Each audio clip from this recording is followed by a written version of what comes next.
Decía A.W. Tozer que lo que nos viene a la mente cuando pensamos en Dios es lo más importante de nosotros. Voy a repetir esa idea otra vez.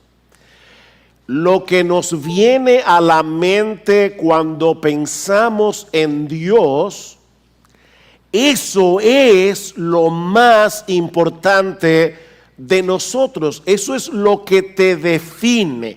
No lo que piensas acerca de ti, sino lo que piensas acerca de Él. Porque ese pensamiento acerca de Dios determina todo lo demás. Por esta razón, sigue diciendo Tozer, la realidad más portentosa acerca de cualquier ser humano no es lo que él pueda decir o hacer en un momento dado, sino la forma en que concibe a Dios en lo más profundo del corazón. Y lo que decimos de nosotros como individuos, podemos decirlo de nosotros como iglesia. Lo más revelador acerca de la iglesia, dice Tozer más adelante, será siempre su idea de Dios, así como su mensaje más significativo. Escuchen esto, es lo que nosotros digamos sobre Él o lo que dejemos sin decir. Porque con frecuencia nuestro silencio es más elocuente que nuestras palabras. Lo que decimos o dejamos sin decir sobre Dios. Mis hermanos, cuando nosotros empequeñecemos a Dios, cuando nosotros trivializamos a Dios en nuestras mentes, las cosas que realmente importan en la vida son trivializadas también y nos convertimos en personas superficiales, nos convertimos en personas mediocres. Yo creo de verdad que ese es el gran problema de muchos creyentes y de muchas iglesias en el día de hoy, que no tenemos una idea lo suficientemente elevada de quién es Dios.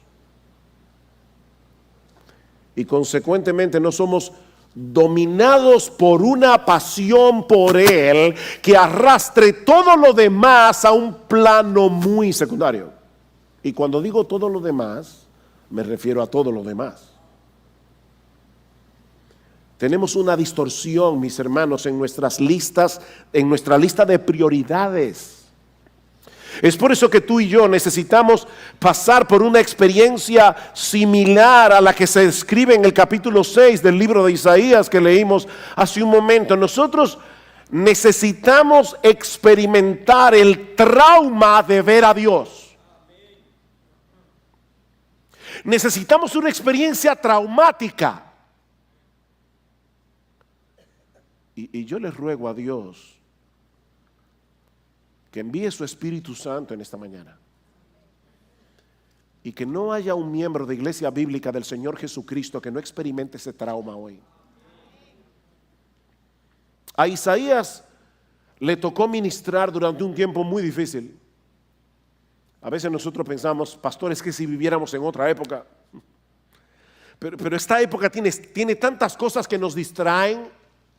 ¿De verdad tú crees que si tú vivieras en el siglo XIX, cuando no había internet, cuando no había WhatsApp, cuando no había Instagram, eso te haría más piadoso? En el tiempo de Isaías había mucha decadencia moral, mucha decadencia política, mucha decadencia religiosa en el reino de Judá, que fue donde ministró Isaías. Los gobernantes eran muy corruptos, el pueblo era muy idólatras, los ricos eran unos explotadores y la cultura del entretenimiento se había expandido como un cáncer en la sociedad. Vayan conmigo a Isaías capítulo 5, capítulo antes de nuestro texto. Lean el versículo 8. Ay de los que juntáis casa con casa y añadís campo a campo hasta que no queda sitio alguno para habitar vosotros solos en medio de la tierra. Había un materialismo rampante. Versículo 11. Ay de los que se levantan muy temprano, muy de mañana para ir tras la bebida, de los que trasnochan para que el vino los encienda. Versículo 18. Ay de los que arrastran la iniquidad con cuerdas de falsedad y el pecado como coyundas de carretas. Los que dicen que se dé prisa, que se apresure su obra para que la veamos. ¿Dónde está el Señor? Que se acerque y venga el propósito del Santo de Israel para que lo sepamos. Ay de los que llaman al mal bien y al bien mal. ¿Les suena parecido eso? Que tienen las tinieblas por luz y la luz por las tinieblas, que tienen lo amargo por dulce y lo dulce por amargo. Ay de los sabios en sus propios ojos e inteligentes para sí mismos. Ay de los héroes para beber vino y valientes para mezclar bebidas, que justifican al impío por soborno y quitan al justo su derecho. No hay nada nuevo debajo del sol. Lo único que parecía darle cierta estabilidad a la nación era el rey Usías. Un líder político y militar muy capaz, que llevó al pueblo de Israel, al reino de Judá, a su esplendor mayor en aquellos días. Usías reinó 52 años en Judá. 52 años, lo que Fidel estuvo en Cuba más o menos. Lamentablemente dicen, segunda de Crónicas, capítulo 26, versículo 16, que al final de sus días, cuando llegó a ser fuerte, su corazón se hizo tan orgulloso que obró corruptamente y fue infiel al Señor su Dios, pues entró al templo del Señor para quemar incienso sobre el altar del incensario. Algo que un rey no debía hacer, solamente los sacerdotes. Y cuando los sacerdotes trataron de impedirlo, el rey Usías se llenó de ira y ahí mismo en el templo Dios lo castigó con lepra y murió. El rey que había traído algo de estabilidad a la nación, después de 52 años, desaparecía del escenario político como un arrogante cubierto de vergüenza. Y ese fue el año en que Isaías tuvo la visión que marcó el inicio de su ministerio. Noten el versículo 1 del capítulo 6. En el año de la muerte del rey Usías, vi yo al Señor. En el año de la muerte del rey. A partir de ese momento, Isaías se mantuvo predicando fielmente la palabra de Dios durante casi medio siglo, hasta que fue, según la tradición, asesinado por el rey Manasés. Y no con cualquier tipo de muerte. Isaías fue aserrado y partido en dos. Así murió Isaías.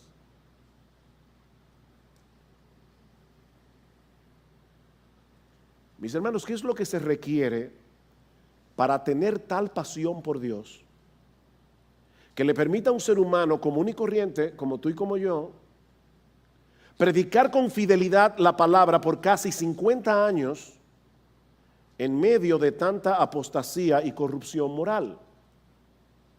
¿Qué es lo que se requiere para que personas como tú y como yo seamos librados de las trivialidades de este mundo y vengamos a ser hombres y mujeres apasionados por Dios y por su reino? Yo creo que este pasaje tiene la respuesta para esa pregunta. En primer lugar, mis hermanos, nosotros necesitamos una visión más elevada de la santidad y la soberanía de Dios. Nosotros necesitamos una visión más elevada de la santidad y de la soberanía de Dios. En el año de la muerte del rey Usías, vi yo al Señor sentado sobre un trono alto y sublime, y la orla de su manto llenaba el templo. Por encima de él había serafines, cada uno tenía 6 alas, con 2 cubrían sus rostros, con 2 cubrían sus pies y con 2 volaban. Y el uno al otro daba voces diciendo: Santo, santo, santo es el Señor de los ejércitos, llena está toda la tierra de su gloria. Y se estremecieron los cimientos de los umbrales a la voz del que clamaba, y la casa se llenó de humo. Cada uno de los detalles de esta visión tiene la intención evidente de hacerle ver a Isaías la suprema exaltación de Dios como el Rey soberano de todo lo creado. Él está sentado sobre un trono alto y sublime, por encima de todos los tronos de este mundo. Y la orla de su manto, literalmente en el texto hebreo, lo que dice es el dobladillo de sus ropas reales. El ruedo de la ropa de Dios llenaba el templo. Wow. El ruedo, el dobladillo del manto real de Dios llenaba el templo. Cuando Isabel II fue coronada como reina de Gran Bretaña en el año 1953, la cola de su vestido estaba hecha de terciopelo y armiño y medía 36 pies de largo. Era tan pesada que se necesitaron 6 damas para cargar la cola del vestido. Pero Isaías nos dice aquí que el ruedo de la ropa imperial del Señor era tan abundante que llenaba todo el templo. Y por supuesto, hermanos, este es un lenguaje apocalíptico, es una visión que es imposible de visualizar con nuestra imaginación. Lo que se pretende aquí con esta descripción no es que tú y yo podamos visualizar lo que Isaías vio, es que podamos entender que ningún monarca terrenal, por poderoso que sea, puede compararse siquiera con la realeza, el esplendor y la majestad de nuestro Dios. Él es infinitamente glorioso, Él es infinitamente esplendoroso, Él es infinitamente poderoso. Dios quiere que nosotros entendamos que la estabilidad del universo depende del hecho de que Él está sentado en ese trono alto y sublime. Los reyes terrenales vienen y van como el rey Usías, pero nuestro Dios sigue siendo soberano y Él mantiene bajo control desde las estrellas más inmensas de todas las galaxias hasta los virus y bacterias que no se pueden ver a simple vista.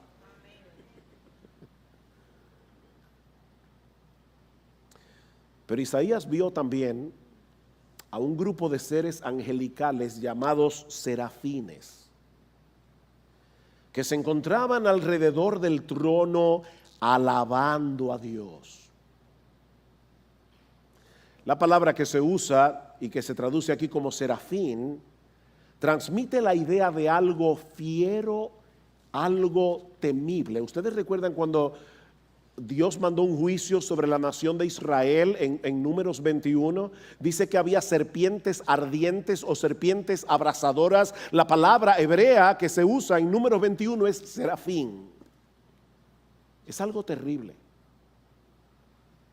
Probablemente los serafines sean las criaturas más poderosas y majestuosas que Dios haya hecho, porque son las que están más cerca del trono de Dios. Y sin embargo, aún ellos deben cubrir su rostro en la presencia de Dios en señal de reverencia. Es obvio que los serafines no tienen una imagen trivializada de Dios. Lo único que ellos dejan al descubierto son sus bocas para poder alabarle. Dice en el versículo 3 que el uno al otro daba voces diciendo: Santo, Santo, Santo Jehová de los ejércitos. Y probablemente el otro grupo le respondía: sí, toda la tierra está llena de su gloria. En las escrituras se usa la repetición, ese recurso de la repetición, cuando se quiere enfatizar algo. Lo mismo que nosotros hacemos cuando subrayamos o cuando ponemos una oración en negrita. De manera que lo que los serafines están haciendo aquí es proclamar de la forma más enfática posible que nuestro Dios es santo. Y ese es el único atributo divino que se repite 3 veces en la Biblia. Dios es amor, pero la Biblia no dice que Dios es amor, amor, amor. La Biblia no dice que Dios es justo, justo, justo. La Biblia nos dice que Dios es todopoderoso, todopoderoso y todopoderoso. No, pero la Biblia dice que Dios es santo, santo, santo. Ahora, cuando escuchamos la palabra santidad, lo primero que suele venir a nuestras mentes es la idea de pureza moral. Y aunque es indudable que eso está incluido en el concepto de santidad, nuestro Dios no tiene nada que ver con el pecado. Sin embargo, lo que los ángeles están diciendo aquí no es que Dios es puro, puro, puro. La idea detrás de esta palabra es que nuestro Dios está por encima de todas las cosas creadas por Él. Cantábamos hace un momento, santo, santo, santo, y nada hay a tu lado, en poder perfecto, en pureza y caridad. Nada hay a tu lado. La palabra que deberíamos usar, pero que lamentablemente casi no se usa en el día de hoy, es trascendente. Trascendente, lo que está más allá. Nuestro Dios está infinitamente elevado sobre todas las cosas que existen. En todo el universo no hay absolutamente nada que pueda compararse con Dios. Él es únicamente único. Esa es la idea que los serafines tratan de comunicarnos aquí. Santo, santo, santo. ¿Saben que hoy día en las iglesias se tiende a sobreenfatizar la presencia de Dios en medio de su pueblo? Y eso está bien. El problema es que pocas veces se nos habla de su trascendencia, de su infinita grandeza, de su gloriosa majestad. Irónicamente, eso no nos permite valorar su presencia en toda su dimensión, porque, mis hermanos, es abrumador pensar que un Dios como el nuestro al mismo tiempo sea un Dios cercano. Tú no vas a valorar la presencia de Dios si tú no entiendes quién es Él. Creo que era Sproul, R.C. Sproul, que preguntaba: ¿qué puede ser más parecido a Dios, un gusano o un serafín? ¿Qué puede ser más parecido a Dios? ¿Un gusano o un serafín? ¿Saben cuál es la respuesta? Ninguno de los dos. Ninguno de los dos. Cuando el punto de comparación es Dios, tanto el gusano como el serafín se convierten en algo menos que nada. Sin embargo, y esto también es sumamente importante, según la Biblia, la santidad es uno de los atributos comunicables de Dios. ¿Y eso qué significa? Bueno, que ese es uno de los atributos que Dios comparte con nosotros en cierto grado. La Biblia dice: sed santos porque yo soy santo. La palabra santidad, cuando se usa en ese caso para nosotros, o el templo era santo, la Biblia es santa, Israel era tierra santa.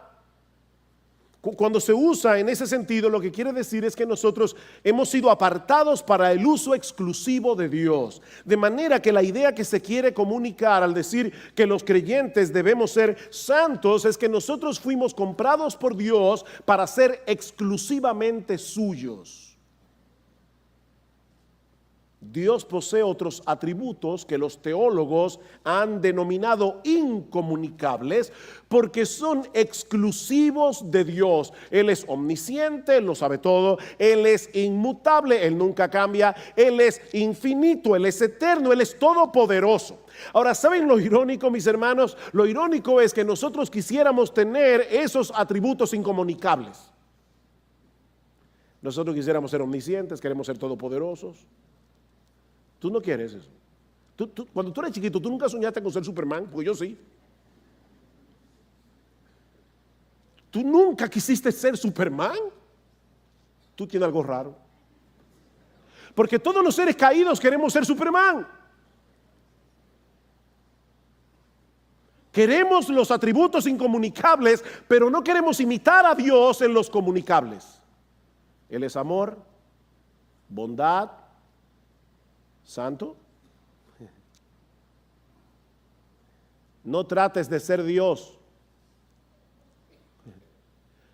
Conténtate con contemplar su hermosura con admiración, tanto en su palabra como en todo lo creado. Dicen los serafines que ese Dios 3 veces santo ha llenado la tierra de su gloria. ¿Sabes lo que eso significa?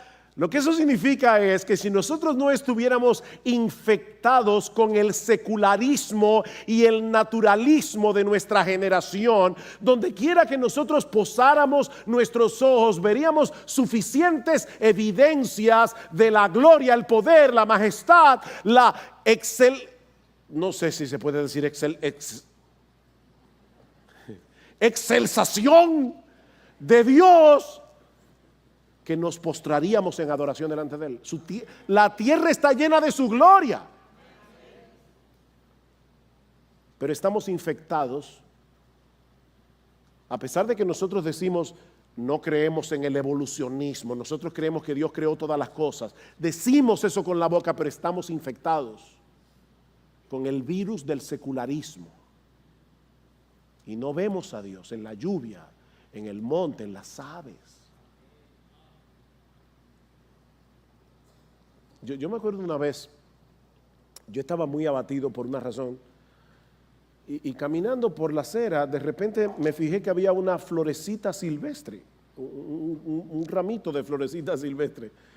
Y no recuerdo ni por qué se me ocurrió tomar la florecita y comenzar a verla con cuidado. Y de verdad, hermanos, en una florecita hay tanta evidencia del poder y la sabiduría de Dios, que a mí se me fue la ansiedad.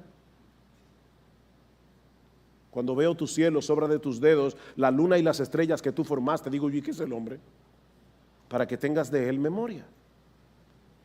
Ahora, para añadir algo más de terror al corazón de Isaías, dice en el versículo 4 que los quiciales de las puertas se estremecieron con la voz del que clamaba, es decir, con el canto de los ángeles. ¿Oyeron eso? Es obvio que ellos no decían, santo, santo, santo, Jehová de los ejércitos.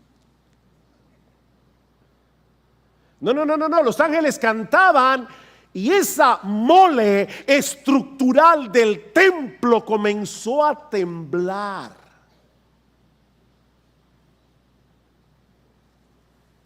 Y por si todo eso fuera poco, la casa entera se llenó de humo. Muy probablemente con el humo del incienso que solía usarse en el templo en el contexto de los sacrificios. Y vamos a ver por qué eso es importante en un momento. Mi amado hermano, mi amada hermana, tú y yo necesitamos ver a Dios de esa manera. Glorioso, trascendente, soberano, excelso, majestuoso, muy por encima de toda su creación. Esto es lo que yo he llamado una visión antitrivialidad. ¿Ustedes creen que después que Isaías tuvo esa visión, cuando salió del templo, se miró en un espejo y dijo, yo como que tengo algunas libras de más? O qué raro, cuando fui al templo fulano no me saludó. ¿De verdad? ¿Ustedes creen que Isaías salió del templo pensando en esas boberías? Esta es una visión antitrivialidad. Pero no solamente necesitamos tener esa visión elevada de la santidad y de la soberanía de Dios. Tú y yo necesitamos ver la fealdad de nuestro pecado en su justa dimensión. Versículo 5. Entonces dije, ¡ay de mí! Y no es que yo quiero vocear por vocear, es que yo no creo que él dijo, ¡ay! ¡Ups! No. ¡Ay de mí! Porque perdido estoy, pues soy hombre de labios inmundos y en medio de un pueblo de labios inmundos habito, porque han visto mis ojos al Rey, el Señor de los ejércitos. Nosotros vimos hace un momento que en los capítulos anteriores Isaías había estado pronunciando juicios sobre los habitantes de Judá. Recuerdan, ay de los que se levantan de mañana, ay de los que a lo bueno llaman malo, etcétera. Pero ahora que él ha visto ese cuadro de la majestuosa santidad de Dios, Isaías clama espantado, ay de mí. La tendencia del corazón humano, la tuya y la mía, es ver los pecados de otros como peores que los nuestros, ¿no es así? Leemos el periódico y pensamos, oye, esta nación tiene que estar bajo juicio por causa de los políticos corruptos, por causa de los narcotraficantes, por causa de los ricos explotadores, por causa de los delincuentes que no respetan la vida de nadie. ¿Es eso verdad? Sí. Sí, es verdad, pero no es toda la verdad. No es toda la verdad. Cuando Isaías vio la gloria de Dios, lo primero que le saltó a la cara fue su propio pecado. Ese es el resultado de entrar en contacto con el Dios vivo y verdadero. Isaías se sintió deshecho, esa es la palabra hebrea, deshecho.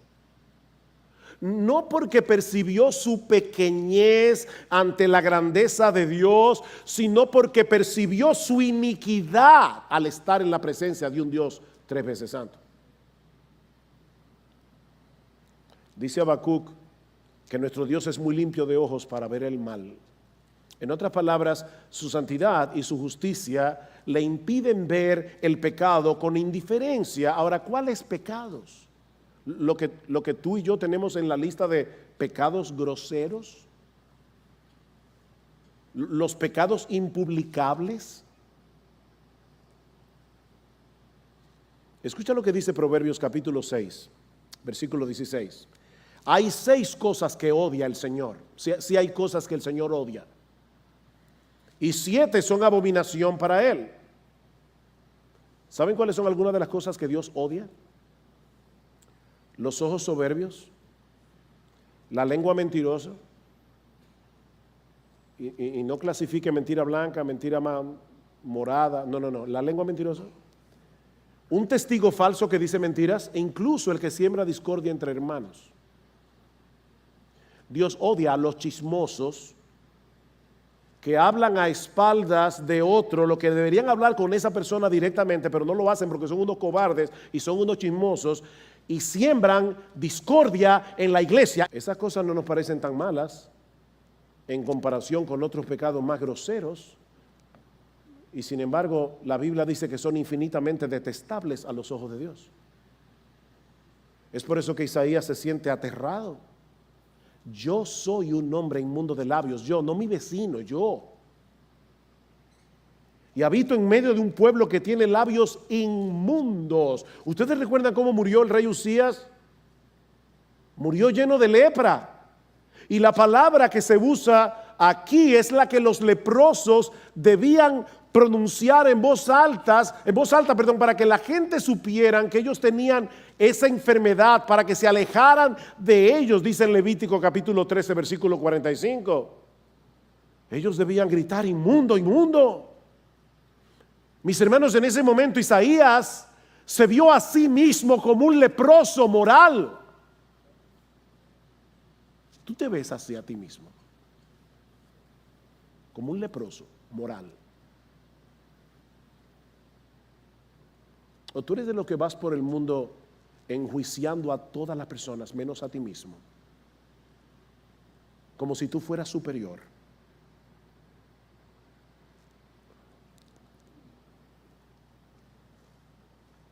Alguien decía que cuando Isaías vio la gloria de Dios,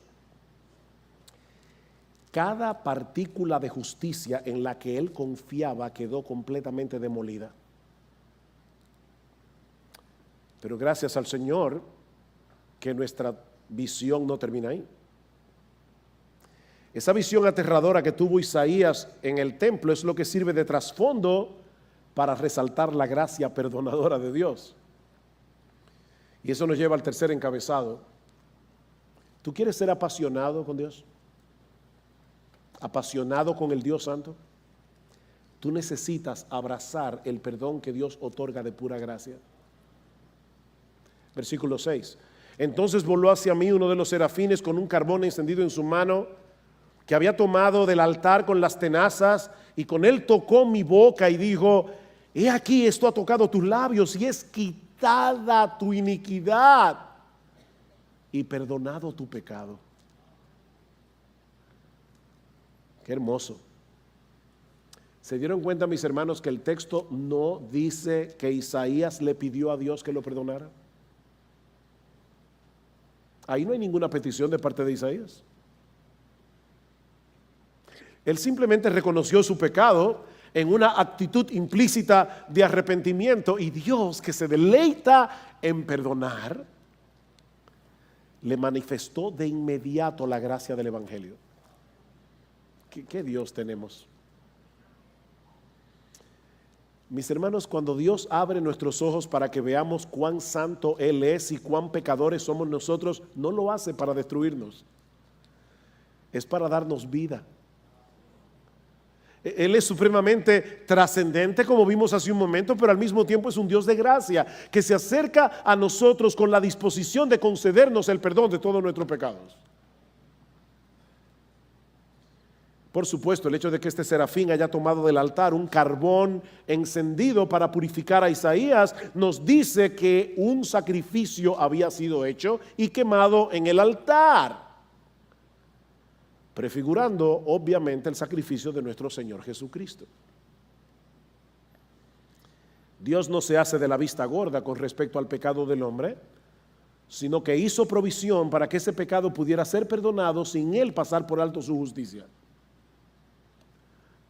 Solo a Dios se le pudo haber ocurrido el Evangelio.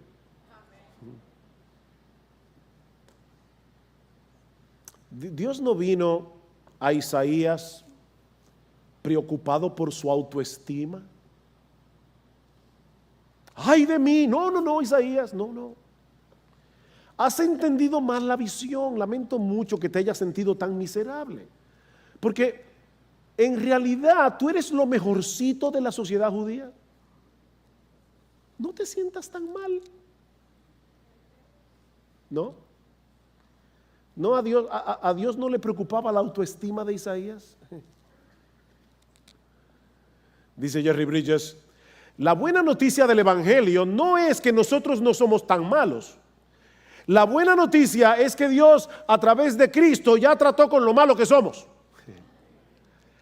No es que tú no eres tan malo, tú eres peor de lo que tú crees.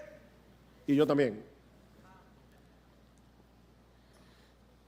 El Señor no solo perdonó nuestra culpa sobre la base de la justicia de su Hijo, sino que también puso su justicia perfecta en nuestra cuenta por medio de la fe. Imagínate que te has pasado el día entero cavando una zanja en el patio de tu casa. Al final del día estás muy sudado, completamente sucio de pies a cabeza. Pero resulta que esa noche tienes un compromiso con alguien muy importante que te ha invitado a cenar. Pregunta: ¿sería lógico que te pusieras ropa limpia sin haberte bañado primero? No. Ok, ¿y qué tal si te das una ducha y luego te pones la ropa con la que tuviste acabando todo el día? No, las dos cosas son ridículas. Tú necesitas una ducha y necesitas ropa limpia. Y eso fue lo que Dios nos proveyó. Dios nos lavó con la sangre preciosa de Jesucristo, pero no nos dejó así. Nos vistió con la ropa de gala de la justicia perfecta de nuestro Señor. ¿Y cómo reaccionó Isaías ante la gracia perdonadora de Dios? Déjame personalizar esta pregunta. Mi hermano, ¿cómo deberíamos reaccionar tú y yo ante la extraordinaria noticia del Evangelio de que ese Dios trascendente, sublime, infinitamente majestuoso, perfectamente puro, ha decidido perdonarnos por medio y al precio de la vida de su Hijo? Eso nos lleva de la mano al cuarto elemento de este pasaje. necesitamos asumir el privilegio del servicio. Noten que no dije que necesitamos servir. No, yo lo que estoy diciendo es que tú y yo necesitamos asumir el privilegio del servicio. Versículo 8. Y oí la voz del Señor que decía, y aquí tenemos otra vez el misterio de la Santísima Trinidad, Dios en tres personas, bendita Trinidad, cantábamos hace un momento. Oí la voz del Señor que decía, ¿a quién enviaré? Singular. ¿Y quién irá por nosotros? Plural. El Dios singular, que al mismo tiempo es plural, porque es un solo Dios en tres personas, el Padre, el Hijo y el Espíritu Santo. No mezclen las personas. Yo oigo a personas orar y decir, Padre, yo te doy gracias por haber muerto por mí en la cruz. Eso es una herejía que se llama patripasionismo, porque está diciendo que el Padre fue que sufrió la pasión en la cruz del Calvario. No, el Padre no murió en la cruz, el que murió en la cruz fue el Hijo. Así que no le des gracias al Padre por haber muerto en la cruz. Él no murió en la cruz, ni fue el Espíritu Santo, fue el Hijo. Son tres personas, un solo Dios. Así que Dios le permite a Isaías, oigan esto, escuchar una conversación privada entre las tres personas de la Trinidad.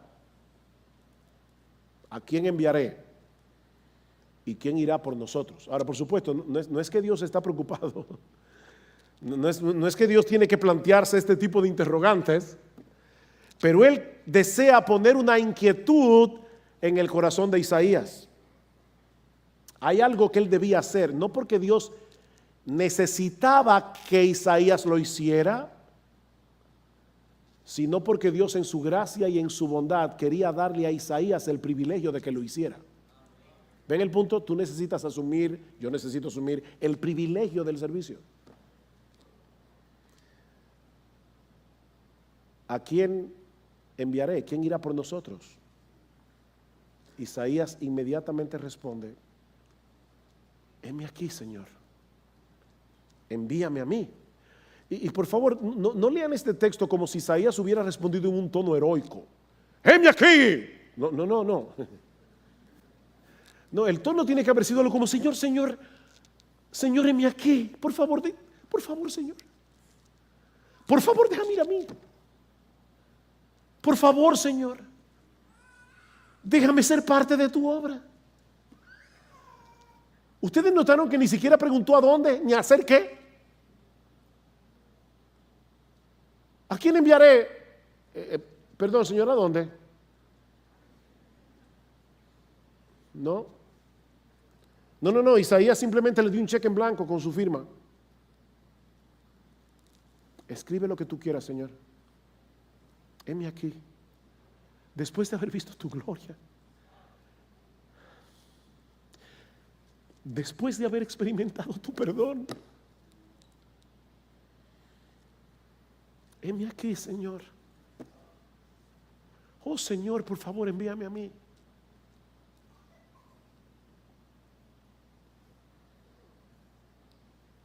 ¿Qué fue lo que movió a Isaías a mantenerse por 5 décadas haciendo esto que él comenzó a hacer en Isaías 6? Él era un hombre sujeto a pasiones iguales que las nuestras, como dice Santiago de Elías. Isaías tuvo que luchar con los mismos temores que tú y que yo, con las mismas tentaciones. Pero él acaba de experimentar la gracia del Evangelio. Él acaba de experimentar el gozo inefable de saberse perdonado por ese Dios majestuosamente santo que se le reveló en esa visión tan extraordinaria. Mis hermanos, el motor que mueve la vida del creyente hoy es el mismo que movió a Isaías hace siglos atrás. Es el Evangelio. Hace unos años leí un ejercicio interesante basado en ese texto. ¿Qué hubiera pasado si Isaías hubiese escuchado el llamado de Dios antes de tener la visión de su santidad. Probablemente se habría sentido tentado a pensar que él era la persona idónea para ser el portavoz de Dios. Por supuesto, Señor, que puedes enviarme a mí. Claro, no dice eso con la boca, es una actitud del corazón. Qué pieza, Señor. ¿Y quién mejor que yo? Piensa, Señor, en los hombres que hay en la iglesia. Mírame a mí. ¿A quién tú vas a enviar? A fulano, que es un carnal.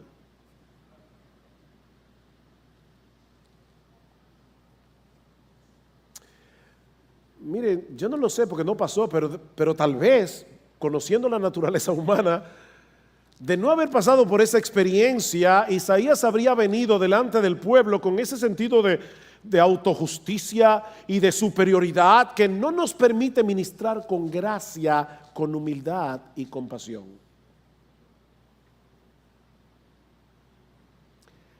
Escúchenme, partida de pecadores.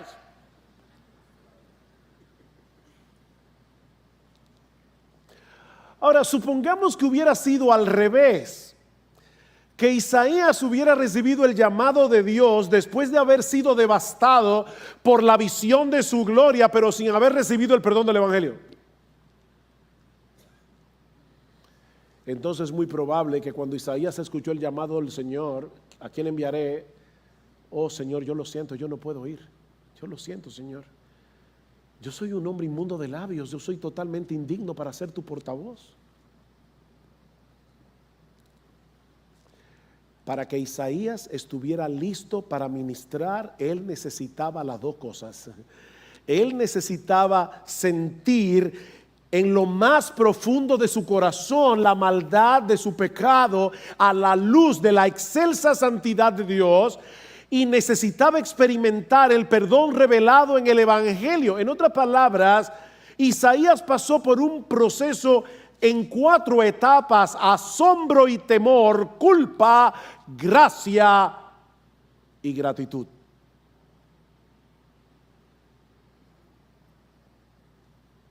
Y es ese mismo proceso el que vamos a encontrar en la historia de cualquier creyente que manifieste una pasión genuina por nuestro Señor y Salvador Jesucristo y por la expansión de su reino. ¿Saben por qué no se percibe en nosotros esa pasión que pone cada cosa en su lugar en nuestra lista de prioridades? Porque no tenemos una idea muy clara de nuestra culpa a la luz de la santidad de Dios, y por eso no podemos valorar en una forma adecuada la magnitud de su perdón.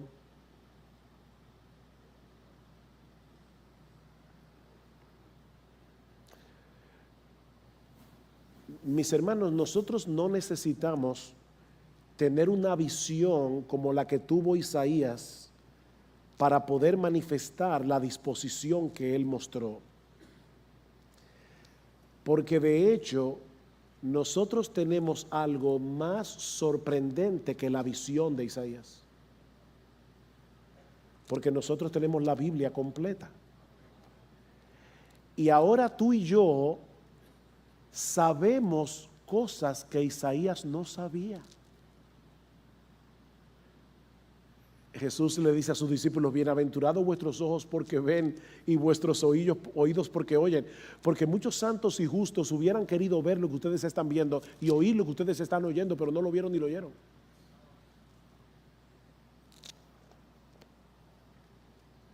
Escucha este pasaje en Juan capítulo 12.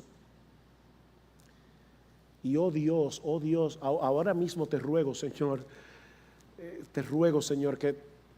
que tu Espíritu Santo venga y aplique este pasaje en nuestro corazón. Juan capítulo 12 dice que el Señor estaba hablando en el templo, Jesús, y dice: estas cosas habló Jesús y se fue y se ocultó de ellos. Pero a pesar de que había hecho tantas señales delante de ellos, no creían en él, para que se cumpliese la palabra del profeta Isaías. Y ahora Isaías va a citar, Juan va a citar Isaías 53, que dijo: Señor, ¿quién ha creído a nuestro anuncio y a quién se ha revelado el brazo del Señor? Por esto no podían creer, porque también dijo Isaías, y ahora va a citar el capítulo 6 que estamos estudiando: cegó los ojos de ellos y endureció su corazón, para que no vean con los ojos y entiendan con el corazón y se conviertan y yo los sane. Isaías dijo esto cuando vio su gloria y habló acerca de él. ¿La gloria de quién? La gloria de Jesús. Mis hermanos, ahora tú y yo sabemos que ese Dios majestuoso que Isaías vio en el templo y a quien los serafines alababan con reverencia y temor, fue el que se hizo hombre para morir en nuestro lugar en la cruz del Calvario.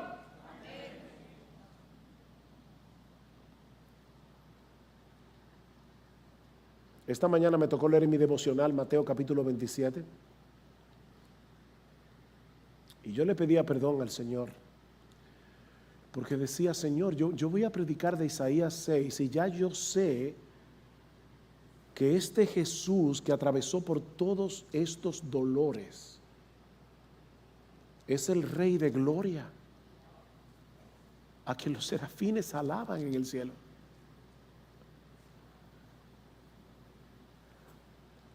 Hay un himno que nosotros cantábamos en el pasado que decía: con potestad sin igual en el cielo Él gobernaba, los ángeles su voluntad siempre cumplían, pero un día le vimos cargar su cruz. Por la senda de dolor y muerte por mí murió, qué gran amor.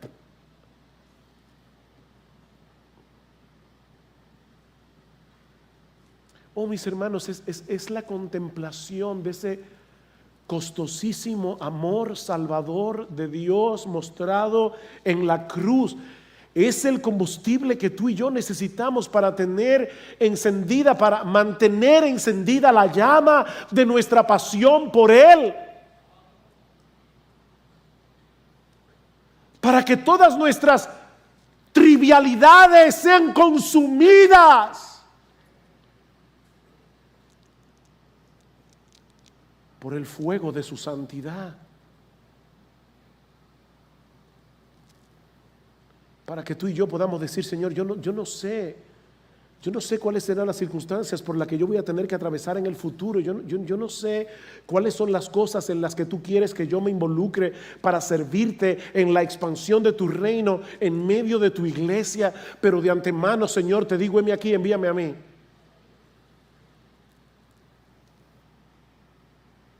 No todos tendrán el mismo llamado, no todos tendrán el mismo tipo de ministerio. Algunos servirán de una forma más visible, otros en una forma más discreta.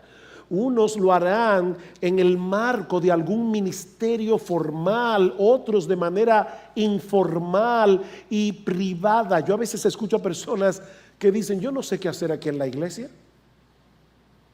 ¿De verdad? Mi hermano, mira a tu alrededor.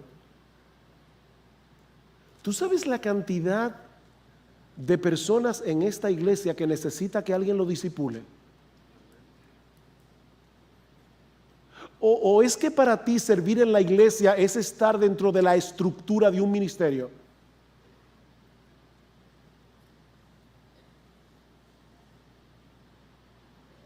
¿De verdad tú no sabes en qué servir aquí en la iglesia?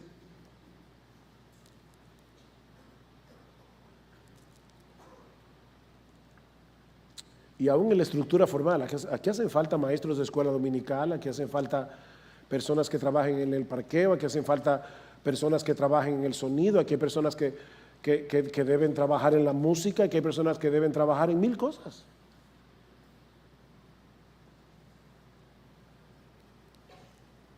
Mira a tu alrededor. Muchos de nosotros aquí conocimos a Johnny Faris. Y yo no podía dejar de pensar en Johnny. y en el servicio que él le hacía a la iglesia de Cristo. Johnny fue una persona que vivió una vida muy depravada hasta que el Señor lo salvó. Muy depravada.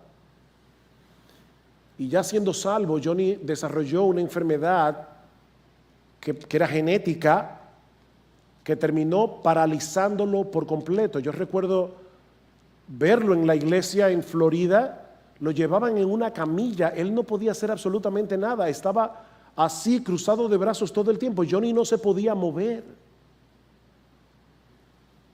¿Y saben lo que él hizo? Aprendió a manejar una computadora con su voz. Y Johnny Faris le servía a pastores en el mundo entero a través de su ministerio, postrado en una cama. Yo no sé cuántas veces yo le mandé una nota a Johnny Faris diciendo: Johnny, por favor, nuestra iglesia va a tener esto, necesitamos que la iglesia de Cristo ore. Y ahí mismo Johnny Faris mandaba una petición de oración al mundo entero,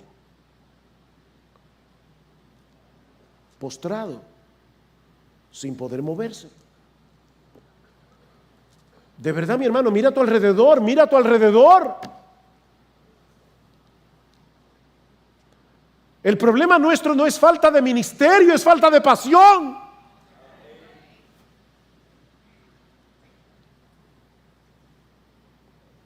Oh, mi hermano amado,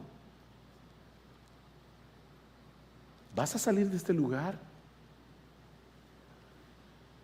pidiéndole al Señor que destruya las trivialidades de tu corazón y que te dé una pasión que te consuma por Él y por su gloria. Y si tú estás aquí sin Cristo en esta mañana, yo espero que tú puedas mirarte en el espejo de Isaías. Mírame, amigo, yo no sé cuán decente es la vida que tú has vivido hasta ahora, pero a la luz de la santidad de Dios, yo tengo que decirte que tú estás en problemas. Algún día tú te vas a presentar delante de este Dios 3 veces santo, infinitamente trascendente, que conoce tu vida hasta los secretos más ocultos de tu corazón. La buena noticia es que ese Dios ha provisto salvación en Cristo. Y si vienes a Él con esta misma disposición que tuvo Isaías hacia su propio pecado, el Dios del cielo te perdonará por completo sobre la base de la obra de Cristo en la cruz. No trates de minimizar y de justificar tu culpa. Ven al trono de la gracia, reconociendo que has pecado contra Dios, pero confiando enteramente en la justicia y la obra de su Hijo, porque en ningún otro hay salvación, porque no hay otro nombre bajo el cielo dado a los hombres en que podamos ser salvos. Oh, que Dios conceda gracia en esta mañana, abundante gracia de perdón, abundante gracia de fe y de arrepentimiento.